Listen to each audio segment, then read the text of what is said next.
Greville Fane by Henry James. Coming in to dress for dinner, I found a telegram. "Mrs. Stormer, dying. Can you give us half a column for tomorrow evening? Let her off easy, but not too easy." I was late. I was in a hurry. I had very little time to think, but at a venture I dispatched a reply. "Will do what I can." It was not till I had dressed and was rolling away to dinner that in the hansom I bethought myself of the difficulty of the condition attached. The difficulty was not, of course, in letting her off easy, but in qualifying that indulgence. "I simply won't qualify it," I said to myself. I didn't admire her, but I liked her, and I had known her so long that I almost felt heartless in sitting down at such an hour to a feast of indifference. I must have seemed abstracted, for the early years of my acquaintance with her came back to me. I spoke of her to the lady I had taken down, but the lady I had taken down had never heard of Greville Fane. I tried my other neighbour, who pronounced her books too vile. I had never thought them very good, but I should let her off easier than that. I came away early for the express purpose of driving to ask about her. The journey took time, for she lived in the north-west district, in the neighbourhood of Primrose Hill. My apprehension that I should be too late was justified in a fuller sense than I had attached to it. I had only feared that the house would be shut up. There were lights in the windows, and the temperate tinkle of my bell brought a servant immediately to the door. But poor Mrs. Stormer had passed into a state in which the resonance of no earthly knocker was to be feared. A lady in the hall, hovering behind the servant, came forward when she heard my voice. I recognized Lady Luard, but she had mistaken me for the doctor. "Excuse my appearing at such an hour," I said. "It was the first possible moment after I heard." "It's all over," Lady Luard replied. "Dearest mamma." She stood there under the lamp with her eyes on me. She was very tall, very stiff, very cold, and always looked as if these things, and some others beside, in her dress, her manner, and even her name, were an implication that she was very admirable. I had never been able to follow the argument, but that is a detail. I expressed briefly and frankly what I felt, while the little mottled maidservant flattened herself against the wall of the narrow passage, and tried to look detached without looking indifferent. It was not a moment to make a visit, and I was on the point of retreating when Lady Luard arrested me with a queer, casual, drawling, Would you perhaps be writing something?" I felt for the instant like an interviewer, which I was not, but I pleaded guilty to this intention, on which she rejoined, "I'm so very glad, but I think my brother would like to see you." I detested her brother, but it wasn't an occasion to act this out, so I suffered myself to be inducted, to my surprise, into a small back room which I immediately recognized as the scene during the later years of Mrs. Stormer's imperturbable industry. Her table was there, the battered and blotted accessory to innumerable literary lapses.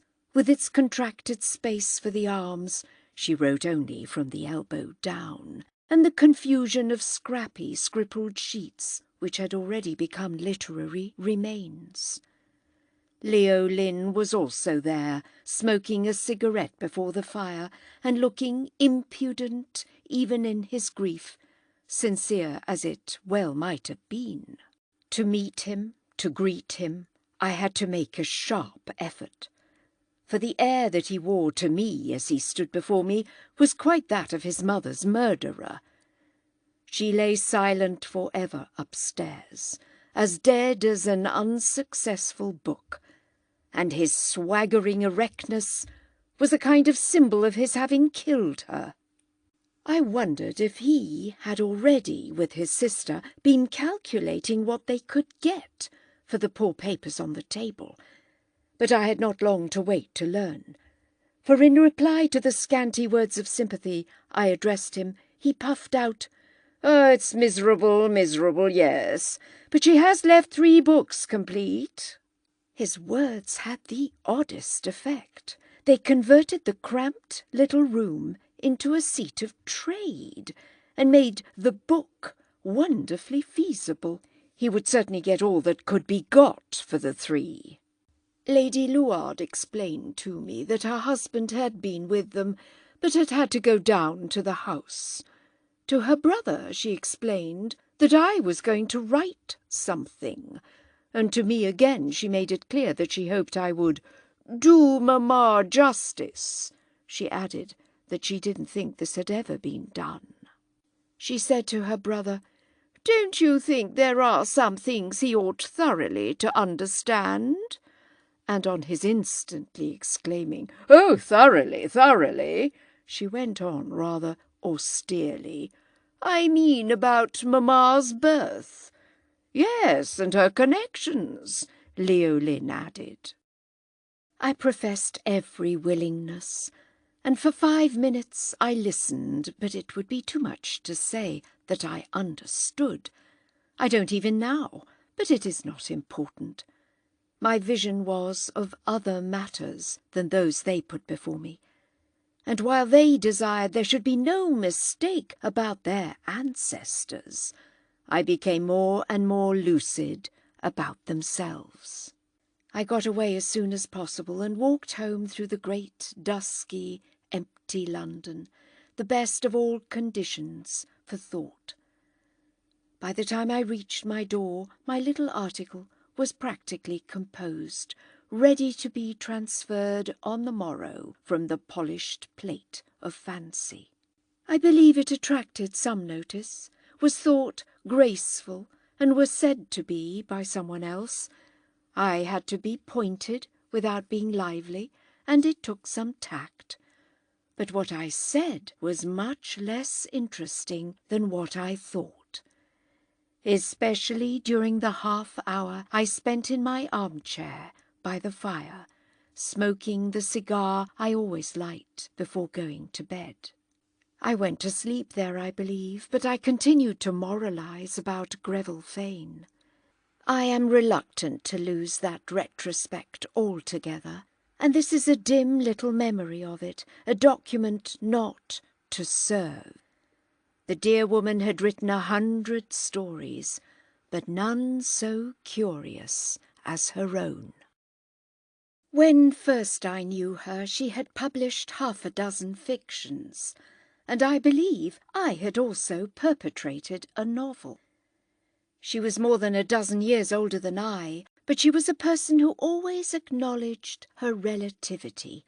It was not so very long ago, but in London, amid the big waves of the present, even a near horizon gets hidden. I met her at some dinner and took her down, rather flattered at offering my arm to a celebrity. She didn't look like one, with her matronly, mild, inanimate face, but I supposed her greatness would come out in her conversation. I gave it all the opportunities I could, but I was not disappointed when I found her only a dull, kind woman. This was why I liked her. She wrested me so from literature. To myself, literature was an irritation, a torment, but Greville Fane slumbered in the intellectual part of it like a Creole in a hammock. She was not a woman of genius, but her faculty was so special, so much a gift out of hand, that I have often wondered why she fell below that distinction. This was doubtless because the transaction in her case had remained incomplete. Genius always pays for the gift, feels the debt, and she was placidly unconscious of obligation. She could invent stories by the yard, but she couldn't write a page of English. She went down to her grave without suspecting that though she had contributed volumes to the diversion of her contemporaries, she had not contributed a sentence to the language. This had not prevented bushels of criticism from being heaped upon her head. She was worth a couple of columns any day to the weekly papers, in which it was shown that her pictures of life were dreadful, but her style really charming. She asked me to come and see her, and I went. She lived then in Montpellier Square, which helped me to see how disassociated her imagination was from her character. An industrious widow, devoted to her daily stint, to meeting the butcher and baker and making a home for her son and daughter, from the moment she took her pen in her hand, she became a creature of passion. She thought the English novel deplorably wanting in that element, and the task she had cut out for herself was to supply the deficiency. Passion in high life was the general formula of this work, for her imagination was at home only in the most exalted circles. She adored, in truth, the aristocracy, and they constituted for her the romance of the world, or, what is more to the point, the prime material of fiction. Their beauty and luxury, their loves and revenges, their temptations and surrenders, their immoralities and diamonds were as familiar to her as the blots on her writing table. She was not a belated producer of the old fashionable novel. She had a cleverness and a modernness of her own. She had freshened up the fly-blown tinsel. She turned off plots by the hundred, and, so far as her flying quill could convey her, was perpetually going abroad. Her types, her illustrations, her tone were nothing if not cosmopolitan. She recognised nothing less provincial than European society, and her fine folk knew each other and made love to each other from Doncaster to Bucharest. She had an idea that she resembled Balzac, and her favourite historical characters were Lucien de Rubempré and the Vidame de Pamiers. I must add that when I once asked her who the latter personage was, she was unable to tell me. She was very brave and healthy and cheerful, very abundant and innocent and wicked. She was clever and vulgar and snobbish, and never so intensely British as when she was particularly foreign. This combination of qualities had brought her early success, and I remember having heard with wonder and envy of what she got in those days for a novel. The revelation gave me a pang. It was such a proof that, practising a totally different style, I should never make my fortune. And yet, when as I knew her better, she told me her real tariff, and I saw how rumour had quadrupled it, I liked her enough to be sorry. After a while, I discovered too that if she got less, it was not that I was to get any more. My failure never had what Mrs. Stormer would have called the banality of being relative. It was always admirably absolute. She lived at ease, however, in those days. Ease is exactly the word, though she produced 3 novels a year.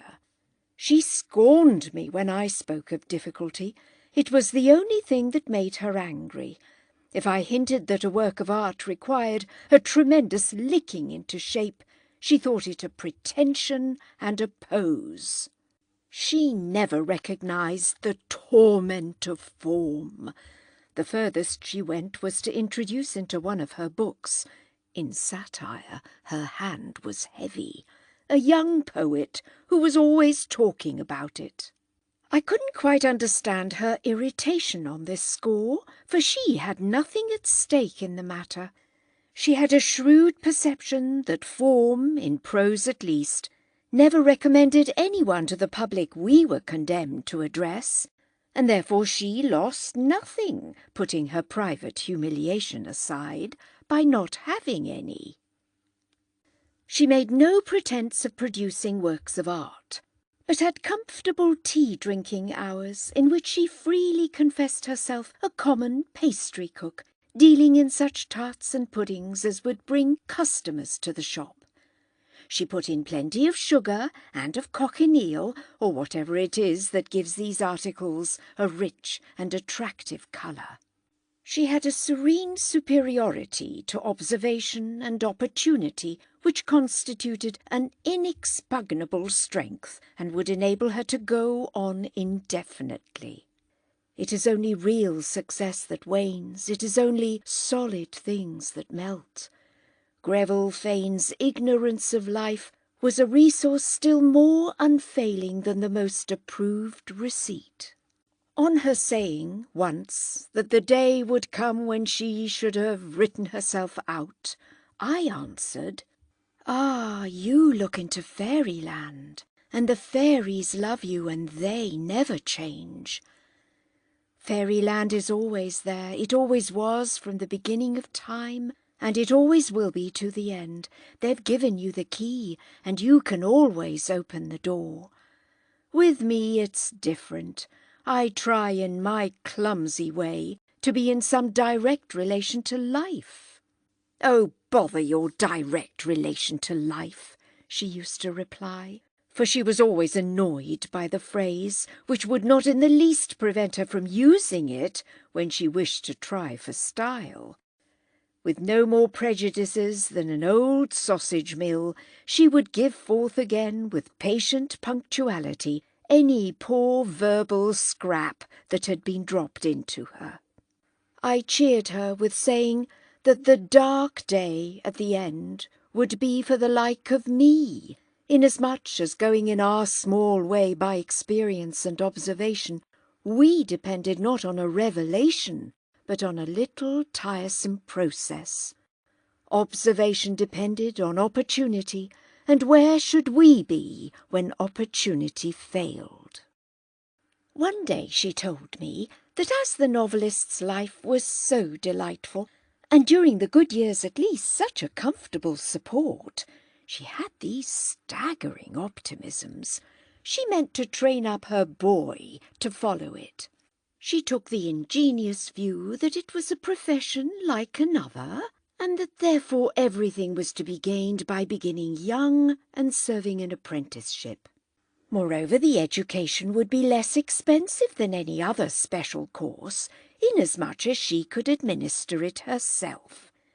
She didn't profess to keep a school, but she could at least teach her own child. It was not that she was so very clever, but she confessed to me, as if she were afraid I would laugh at her, that he was. I didn't laugh at her for that, for I thought the boy sharp. I had seen him at sundry times. He was well-grown and good-looking and unabashed, and both he and his sister made me wonder about their defunct papa, concerning whom the little I knew was that he had been a clergyman. I explained them to myself by suppositions and imputations possibly unjust to the departed. So little were they, superficially at least, the children of their mother. There used to be, on an easel in her drawing-room, an enlarged photograph of her husband, done by some horrible posthumous process, and draped as to its florid frame with a silken scarf, which testified to the candour of Greville Fane's bad taste. It made him look like an unsuccessful tragedian, but it was not a thing to trust. He may have been a successful comedian. Of the two children, the girl was the elder, and struck me in all her younger years as singularly colourless. She was only very long, like an undecipherable letter. It was not till Mrs. Stormer came back from a protracted residence abroad that Ethel, which was this young lady's name, began to produce the effect which was afterwards remarkable in her of a certain kind of high resolution. She made one apprehend that she meant to do something for herself. She was long-necked and near-sighted and striking, and I thought I had never seen sweet 17 in a form so hard and high and dry. She was cold and affected and ambitious, and she carried an eyeglass with a long handle which she put up whenever she wanted not to see. She had come out, as the phrase is, immensely, and yet I felt as if she was surrounded with a spiked iron railing. What she meant to do for herself was to marry, and it was the only thing I think that she meant to do for anyone else.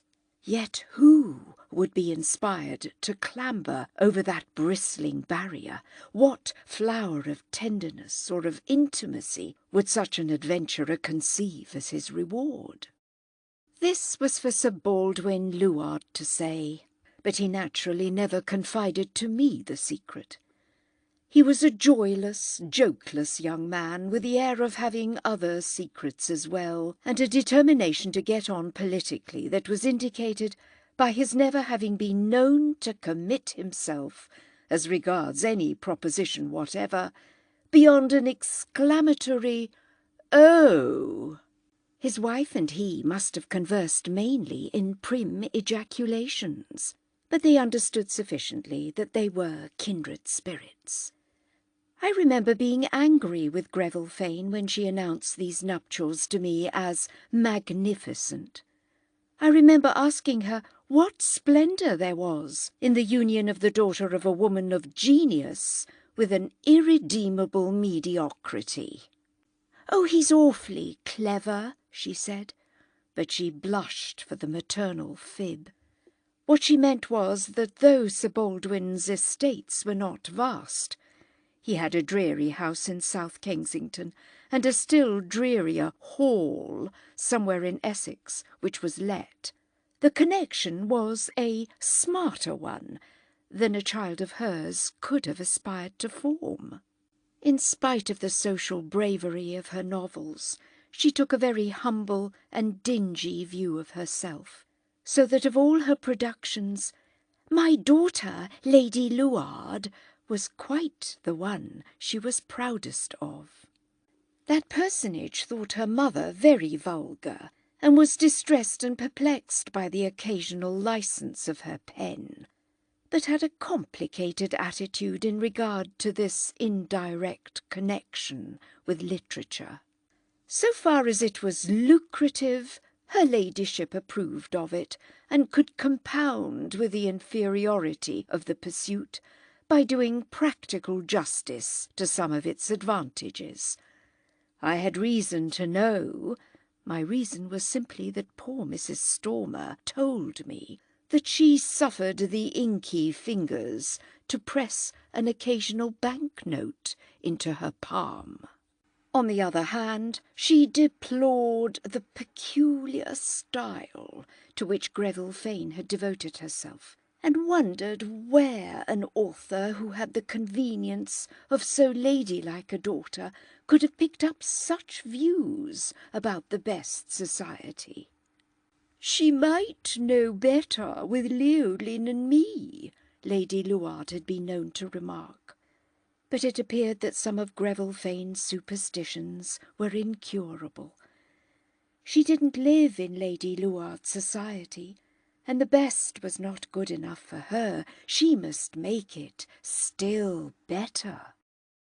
I could see that this necessity grew upon her during the years she spent abroad, when I had glimpses of her in the shifting sojourns that lay in the path of my annual ramble.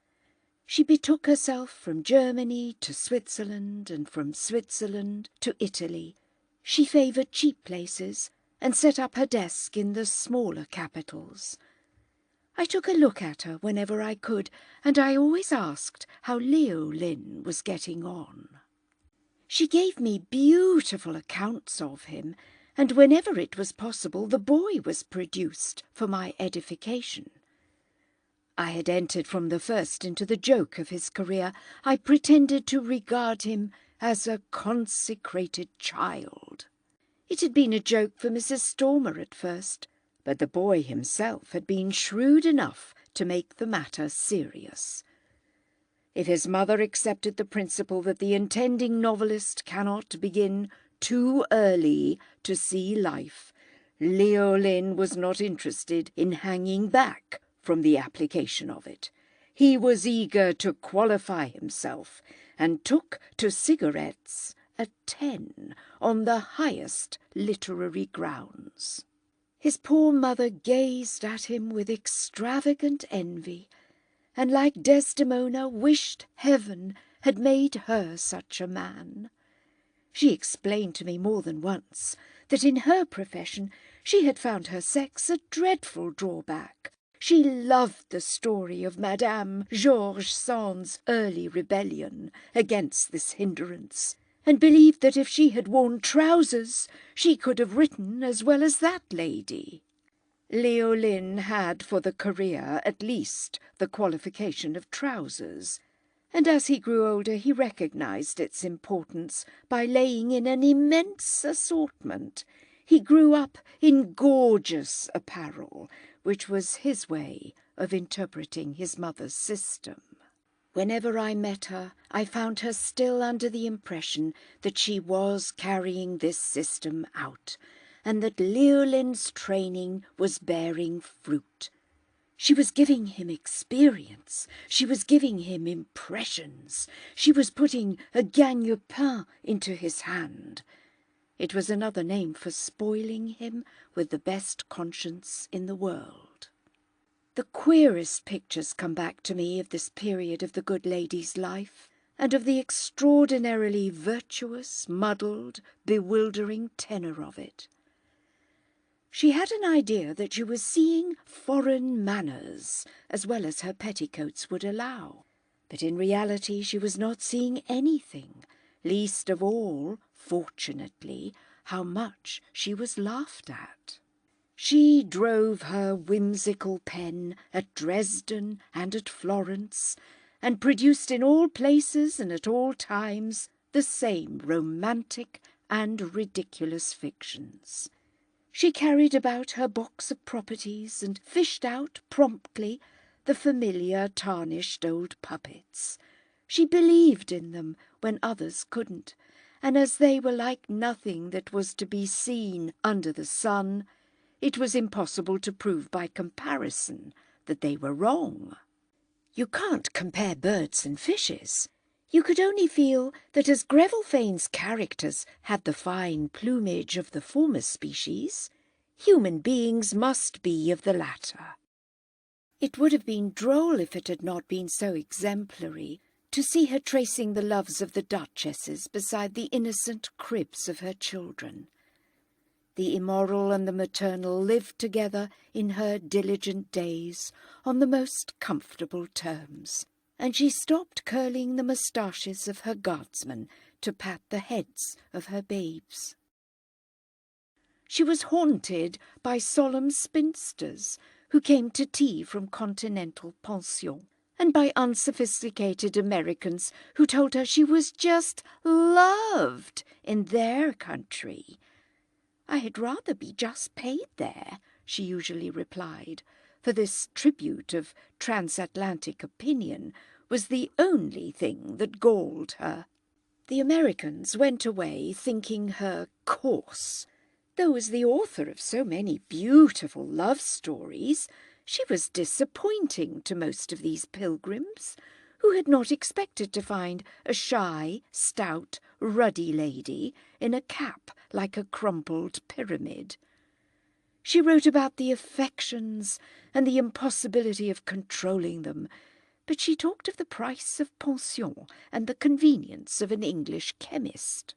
She devoted much thought and many thousands of francs to the education of her daughter, who spent 3 years at a very superior school at Dresden, receiving wonderful instruction in sciences, arts, and tongues, and who, taking a different line from Leoline, was to be brought up wholly as a femme du monde. The girl was musical and philological.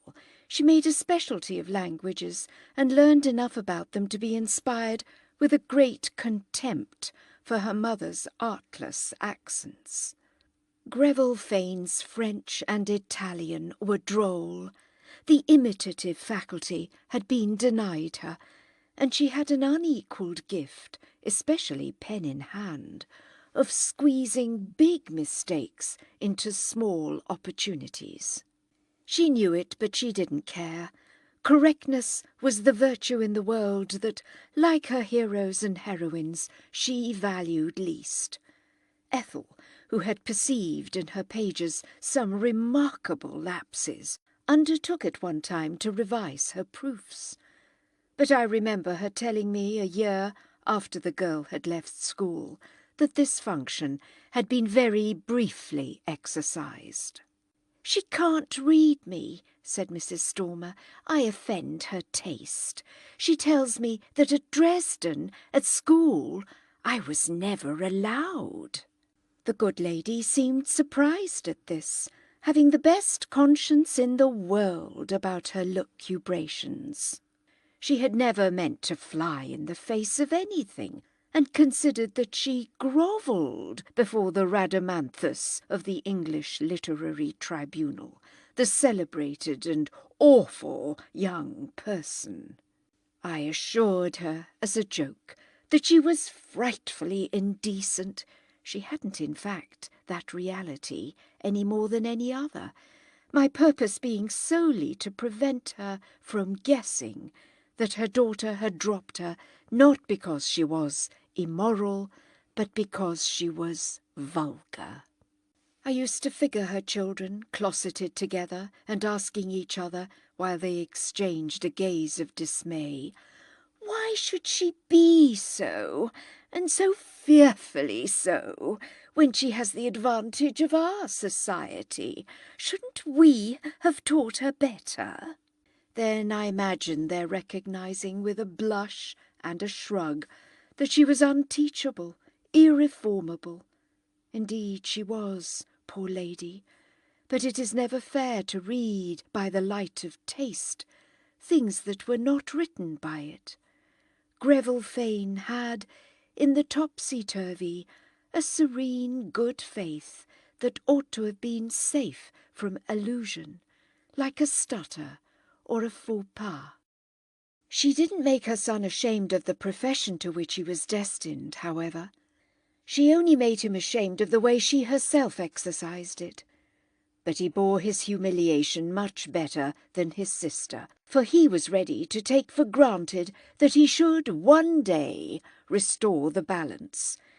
He was a canny and far-seeing youth, with appetites and aspirations, and he had not a scruple in his composition. His mother's theory of the happy knack he could pick up deprived him of the wholesome discipline required to prevent young idlers from becoming cads. He had abroad a casual tutor and a snatch or two of a Swiss school, but no consecutive study, no prospect of a university or a degree. It may be imagined with what zeal, as the years went on, he entered into the pleasantry of there being no manual so important to him as the massive book of life. It was an expensive volume to peruse, but Mrs. Stormer was willing to lay out a sum in what she would have called her premiers frais. Ethel disapproved. She thought this education far too unconventional for an English gentleman. Her voice was for Eton and Oxford, or for any public school, she would have resigned herself, with the army to follow. But Leolin never was afraid of his sister, and they visibly disliked, though they sometimes agreed to assist, each other. They could combine to work the oracle, to keep their mother at her desk. When she came back to England, telling me she had got all the continent could give her, Leolin was a broad-shouldered, red-faced young man, with an immense wardrobe and an extraordinary assurance of manner. She was fondly obstinate about her having taken the right course with him, and proud of all that he knew and had seen. He was now quite ready to begin, and a little while later she told me he had begun. He had written something tremendously clever, and it was coming out in the Cheapside. I believe it came out. I had no time to look for it. I never heard anything about it. I took for granted that if this contribution had passed through his mother's hands, it had practically become a specimen of her own genius, and it was interesting to consider Mrs. Stormer's future in the light of her having to write her son's novels as well as her own.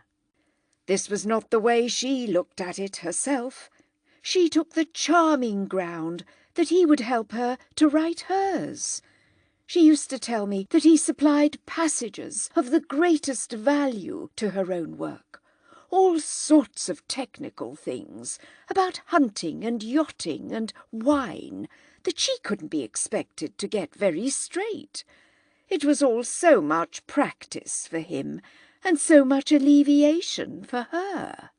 I was unable to identify these pages, for I had long since ceased to keep up with Greville Fane, but I was quite able to believe that the wine question had been put by Leolin's good offices on a better footing, for the dear lady used to mix her drinks.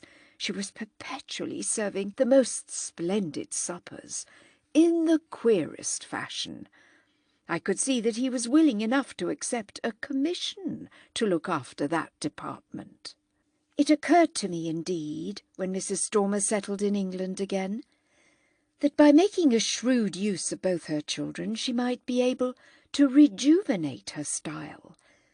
Ethel had come back to gratify her young ambition, and if she couldn't take her mother into society, she would at least go into it herself. Silently, stiffly, almost grimly, this young lady held up her head, clenched her long teeth, squared her lean elbows, and made her way up the staircases she had elected. The only communication she ever made to me, the only effusion of confidence with which she ever honoured me, was when she said, "I don't want to know the people Mamma knows. I mean to know others." I took due note of the remark, for I was not one of the others. I couldn't trace, therefore, the steps of her process. I could only admire it at a distance and congratulate her mother on the results. The results were that Ethel went to big parties and got people to take her. Some of them were people she had met abroad, and others were people whom the people she had met abroad had met. They ministered alike to Miss Ethel's convenience, and I wondered how she extracted so many favours without the expenditure of a smile. Her smile was the dimmest thing in the world, diluted lemonade without sugar, and she had arrived precociously at social wisdom, recognising that if she was neither pretty enough, nor rich enough, nor clever enough, she could at least, in her muscular youth, be rude enough. Therefore, if she was able to tell her mother what really took place in the mansions of the great, give her notes to work from, The quill could be driven at home to better purpose, and precisely at a moment when it would have to be more active than ever. But if she did tell, it would appear that poor Mrs. Stormer didn't believe. As regards many points, this was not a wonder. At any rate, I heard nothing of Greville Fane's having developed a new manner. She had only one manner from start to finish, as Leo Lynn would have said. She was tired at last, but she mentioned to me that she couldn't afford to pause.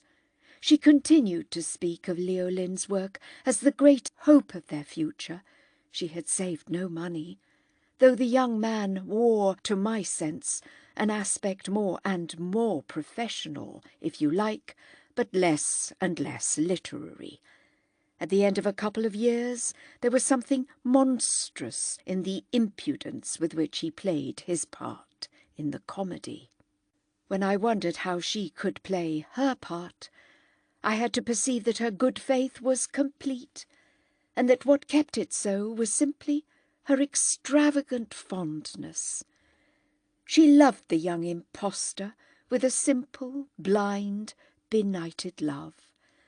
And of all the heroes of romance who had passed before her eyes, he was by far the most brilliant. He was, at any rate, the most real. She could touch him, pay for him, suffer for him, worship him. He made her think of her princes and dukes, and when she wished to fix these figures in her mind's eye, she thought of her boy. She had often told me she was carried away by her own creations, and she was certainly carried away by Leolin. He vivified, by potentialities at least, the whole question of youth and passion. She held, not unjustly, that the sincere novelist should feel the whole flood of life. She acknowledged with regret that she had not had time to feel it herself, and it was a joy to her that the deficiency might be supplied by the sight of the way it was rushing through this magnificent young man. She exhorted him, I suppose, to let it rush. She wrung her own flaccid little sponge into the torrent. I knew not what passed between them in her hours of tuition, but I gathered that she mainly impressed on him that the great thing was to live, because that gave you material. He asked nothing better. He collected material, and the formula served as a universal pretext. You had only to look at him to see that, with his rings and breastpins, his cross-barred jackets, his early embonpoint, his eyes that looked like imitation jewels, his various indications of a dense, full-blown temperament. His idea of life was singularly vulgar. But he was not so far wrong as that his response to his mother's expectations was not, in a high degree, practical.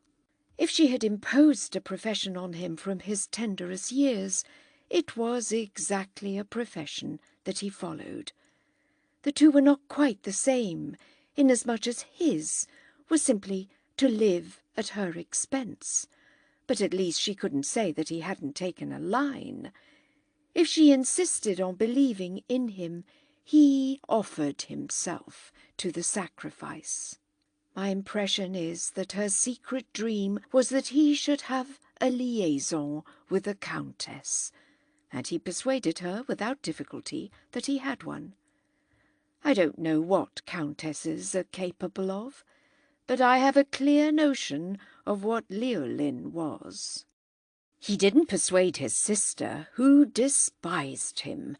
She wished to work her mother in her own way, and I asked myself why the girl's judgment of him didn't make me like her better. It was because it didn't save her, after all, from a mute agreement with him to go halves. There were moments when I couldn't help looking hard into his atrocious young eyes. challenging him to confess his fantastic fraud and give it up.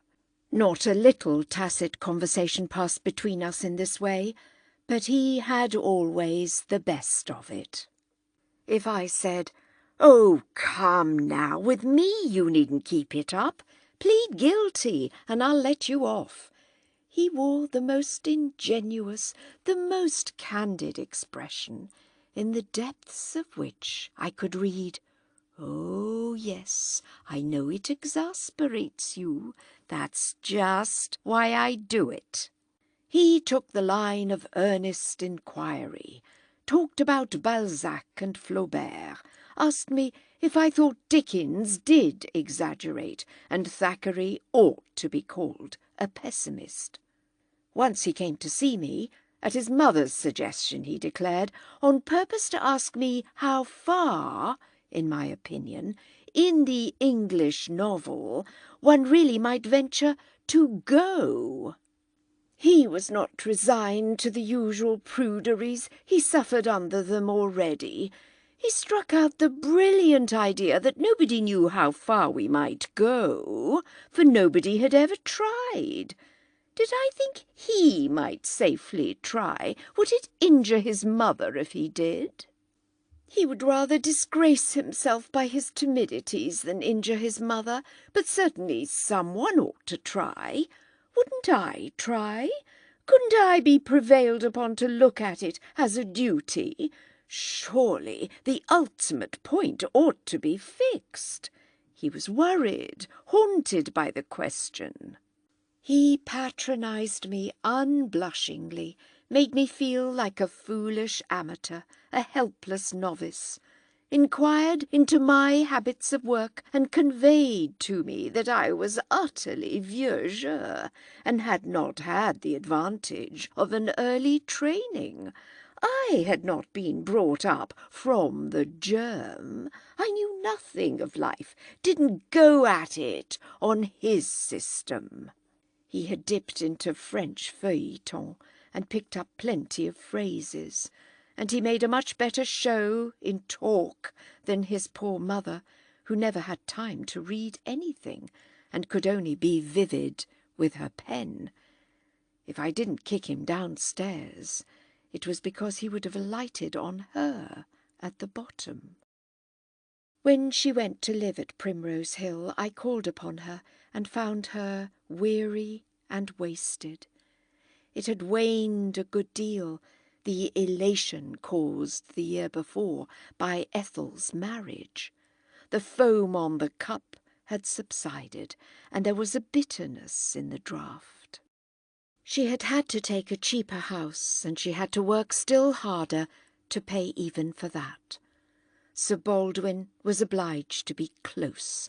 His charges were fearful, and the dream of her living with her daughter, a vision she had never mentioned to me, must be renounced. I would have helped with things, and I could have lived perfectly in one room, she said. I would have paid for everything, and after all, I'm someone, ain't I? But I don't fit in, and Ethel tells me there are tiresome people she must receive. I can help them from here, no doubt, better than from there. She told me once, you know, what she thinks of my picture of life. Mamma, your picture of life is preposterous.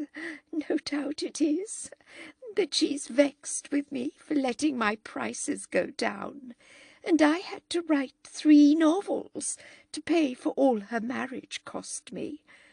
I did it very well. I mean the outfit and the wedding, but that's why I'm here. At any rate, she doesn't want a dingy old woman in her house. I should give it an atmosphere of literary glory, but literary glory is only the eminence of nobodies. Besides, she doubts my glory.